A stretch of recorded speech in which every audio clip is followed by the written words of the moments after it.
la yërëm taas ñu ci barkeem ak mboolem ñi nga xamante ni jiitu nañ ñu seen rapport ak combat yi ngeen mëne tey bu ma tuddee maam Abdou Latif Guèye sa xel ci lan lay dem. waaye y a beaucoup de gens qui croient que Latif sama rakk la wala muy sama mag. alors am na ñu naan ñoo bokk ndey ak baay bon en réalité wax naa la sànq la grande maison familiale bi sës rek ak Joyu El Hadji Malick Sy. lien de parenté bi lan la. voilà suñu baay yëpp fa la ñu juddoo màggee fa lien de parenté nag mooy Alaaji Maxtaar Guèye di bàyyu maître Mame Adama Guèye ak suma baay di Alaaji Mbali Guèye ak bàyyu Latif di Alaaji Abbas Guèye ñetti kilifa yooyu ñoo bokk ndey ak baay. macha allah. voilà c'est ce qui a fait nous avons grandi ensemble comme des frères et des sœurs rawatina nag Alaaji Abbas bi jur Latif j'ai passé une bonne partie de ma jeunesse sa këram gële nekk si Cap Fano d'ailleurs bu ma yaboo nekk sax moom moo ma inculqué disons la flamme syndicale parce que j'ai oublié de préciser tout à l'heure que pendant mes activités professionnelles amoon naa tamit un certain penchant pour le syndicalisme. Abbas initié na ma ci bu baax a baax et sama formation ça a été parachevé par ndem si yàlla si Mamadou Fall Puritain bi nekkoon le fondateur de l'UTLS l'Union des travailleurs libres du Sénégal ba pare itam nekkoon un député non inscrit à l'Assemblée nationale ginnaaw bi mu amee tuuti féewaloo ak maître Abdoulaye Wade alors donc voilà comment se résument nos liens de parenté voilà ce qui fait que c'est des liens très très forts qui font que le contact familial est toujours là. Voilà un dernier point balaa ma dugg ci combat Mame Matar Guèye bu ma tuddee Alaaji Bassirou Diagne Mame Marème feu Bassirou Diagne Mame Marème nga xamante ni nekkoon grand serigne de Dakar. alors Bassirou Diagne Marème Diop nag c'est plutôt côté maternel moom la wolof di wax côté meen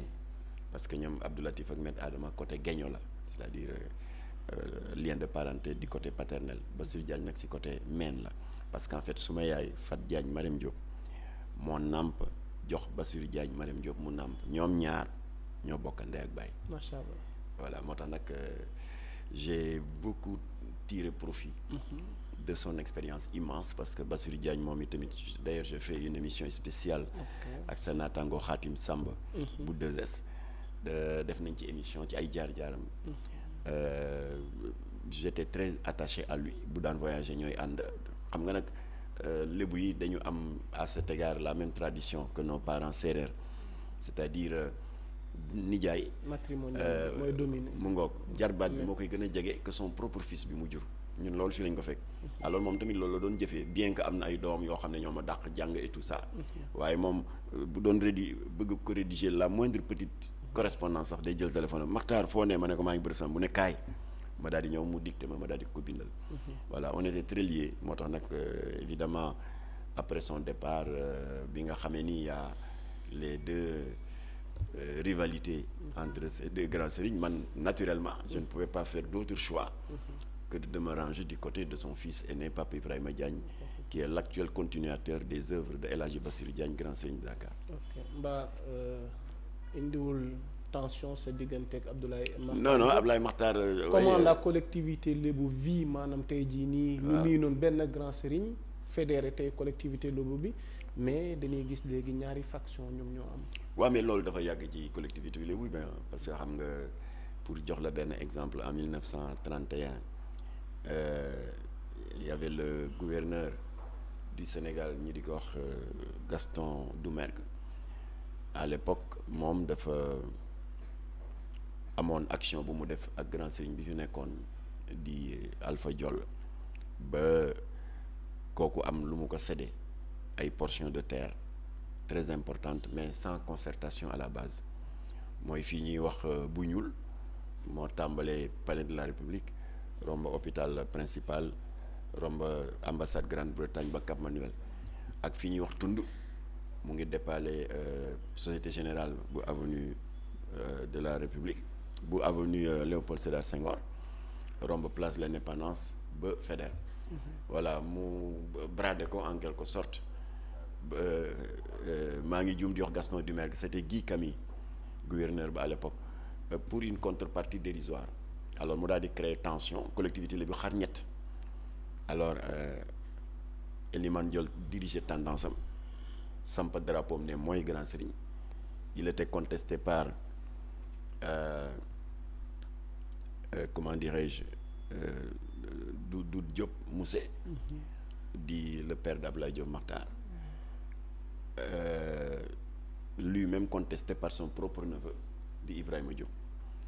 Alors donc à ce moment-là il y avait 3 grands serigne de Dakar. waaye par la suite ñoom il y avait beaucoup de grands dignitaires yoo xam ne dox nañ ci tànku jàmm ba malgré la diversité ku nekk toog nga jàpp sa pal, waaye nag y avait une bonne convivialité, un bon brassage comment dirais-je traditionnel, qui avait fait que il y avait pas de friction majeure. Alors loolu nag moo perpétué ba bi Bassirou Diagne jëlee lenge yi après le décès de Mor Marème, lui aussi il a été contesté par Libas. Alors Libas décédé, keneen daal di jël la relève mu di Ibrahima décédé, Massamba Koki jël la relève. Alors ba gis nga rek coïncidence de l'histoire, Bassirou Diagne ak Massamba Koki rawante wuñu lu bari parce que Massamba est décédé je crois en février, vers la fin du mois de février, Bassirou Diagne le 25 mars. Alors nag ci laa profité woon def déclaration ma ne nag maa ngi lancé appel aux 2 tendances ñu profiter de ce nouveau départ de ce nouveau départ pour que ñu bàyyi affaire tendance yi, fexe ba bu ñuy fal sëñ Ndakaaru na doon benn sëñ Ndakaaru qui va parler au nom de tout le monde. Mais malheureusement il y a eu des tiraillements à gauche et on s'est retrouvé à nouveau dans cette bipolarisation. Abdoulaye Makhtar taxaw ne sëñ Ndakaaru la, Papa Diagne taxaw ne sëñ Ndakaaru la. Alors ce qui met l'État dans l'embarras parce que le président Macky Sall est obligé bu dara xewee comme défilé fête de l'indépendance jox kii des invitations d'honneur, jox ko des invitations d'honneur. Bu fekkee dañu war a comment dirais-je consulter la collectivité lébu sur des problèmes territoriaux, dañuy consulter kii consulter kële. Mais nag y a pas de friction, y a pas d'invective, ku nekk yaa ngi toog téye li ngay téye. Et j'en profite d'ailleurs pour préciser que Abdoulaye Diop Makhtar également, comme li ma expliqué ci Latif ak maître Mame Adama Gueye, baayam Doudou Diop Moussé ak suma yaay Fat Diagne Marème Diop ak bàyyi Pape Ibrahima Diagne di Alaaji Bassirou Diagne, ñetti kilifa yooyu ñoo bokk benn ndey. Marème Diop Makhtar moo leen jur. kon xam nga mbokk gu xatee noonu lu ñaaw xaju fi. Voilà, kon ñu ngi leen di ñaanal ñoom ñaar ñëpp fan wu gudd. Yàlla jàppale leen, taxawu leen. Ba ñu am ndam ci li nga xam ne moo leen tax a jóg, c'est-à-dire défendre les intérêts matériels et moraux de la collectivité lébu. Ok, parce que c'est important ndax dinañ ci ñëw ci kanam ndax am na actualité suppression ville yi. bi ci gën a fës muy ville u Ndakaaru. nga nekk un élément incontournable ci